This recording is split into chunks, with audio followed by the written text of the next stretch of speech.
Hello అండి, welcome to Sravani Ramanujam vlogs. మనం ఇప్పుడు పన్నీర్ నగెట్ ఫ్రై అంటే నగెట్ అంటే మ్యాగ్నేట్ చేయడం అనమాట. అంటే చికెన్ నగెట్స్ అలా చెప్తుంటారు కదా, అట్లా మన పన్నీర్ నగెట్ అంటే మ్యాగ్నేట్ చేయడం. మనం ఉప్పు, కారం, అల్లం వెల్లుల్లి పేస్ట్, పసుపు, పన్నీర్ మంచిగా పీసెస్ లాగా కట్ చేసుకుని, అంటే ఫ్రై చేయొద్దు, ఓన్లీ అట్లనే పచ్చివి, ఇంకా పెరుగు అన్నీ వేసేసి కొంచెం మసాలా, గరం మసాలా లైట్గా, ఎక్కువ లేవు కదా, కొన్ని ఉన్నాయి, ఒక్కరిద్దరికి సరిపడా పన్నీర్ తీసుకున్నాను నేను. ఇంకా అవన్నిటికి మంచిగా ముక్కలకి కలిసేలా మనం వేసిన ఉప్పు, కారం అవన్నీ మంచిగా కలిపేసుకోవాలి. చేతితో అయితే నలిగిపోతాయి, అందుకని స్పూన్తో నీట్గా కలుపుతున్నాను. అదొక మీరు 1 అవర్ పెట్టుకుంటే ఇంకా మంచిగా మ్యాగ్నెట్ అవుతాయి అన్నమాట.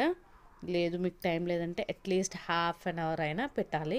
మంచిగా కలిపి ముక్కలు ఇట్లా విచ్చుకోకుండా ముక్కల్లా ఉండేటట్టు మంచిగా కలిపేసుకొని ఒక హాఫ్ అన్ అవర్ తీసి పెట్టుకోవాలన్నమాట. అప్పుడు అలా హాఫ్ అన్ అవర్ తీసి పెట్టేసుకొని ఒక హాఫ్ అన్ అవర్ తర్వాత మూత పెట్టుకున్న తర్వాత, లేదా 1 అవర్, నేనైతే 1 అవర్ పెట్టాను. దాని తర్వాత ప్యాన్ పెట్టేసి ఆయిల్ వేసుకొని, సేమ్ అంటే ఒక 2 స్పూన్స్, ఎక్కువ కూడా డీప్ ఫ్రై లాగా కాదు, ఓన్లీ షాలో ఫ్రై లాగా ఉంటుంది, కానీ ఫ్రై అవ్వాలన్నమాట పీసెస్ మాత్రం. ఇప్పుడు మనం నగెట్ చేసుకున్న పన్నీర్ పీసెస్ అన్నిటిని వేసుకొని మంచిగా కలుపుకుంటూ మంచిగా వేయించుకోవాలి. మంచిగా అంటే కొంచెం ఆడింది, నేను బయటికి వెళ్ళేసి వచ్చాను, అది పెట్టేసి ఆ కడాయి చాలా పల్చగా ఉందన్నమాట. ఆయన మొత్తం మారలేదు, టేస్ట్ కూడా ఏం మారలేదు. ఇంకా వేరే సైడ్స్ ఉన్నాయి కదా, అవన్నిటిని జాగ్రత్తగా చూసుకుంటూ మంచిగా కలుపుకుంటూ దగ్గర ఉండాలి. దగ్గర ఉండి మంచిగా కలుపుకుంటూ అన్ని సైడ్స్లో మంచిగా బ్రౌనిష్ కలర్ అవ్వాలన్నమాట పన్నీర్. అలా అయితేనే పన్నీర్కి అంతా ఉప్పు, కారం అవన్నీ పట్టేస్తాయి. అది అయిపోయిన తర్వాత ఇంకా బ్రౌన్ అయిపోయాక మనం తీసి పెట్టుకుంటాం. ఇంకా అది అయిపోయినాక వైట్ రైస్లో కానీ, నేను బగారా రైస్లో కానీ ఆ నగెట్ని కలుపుకోవడమే, ఆ ఫ్రైని కలుపుకోవడమే అనమాట.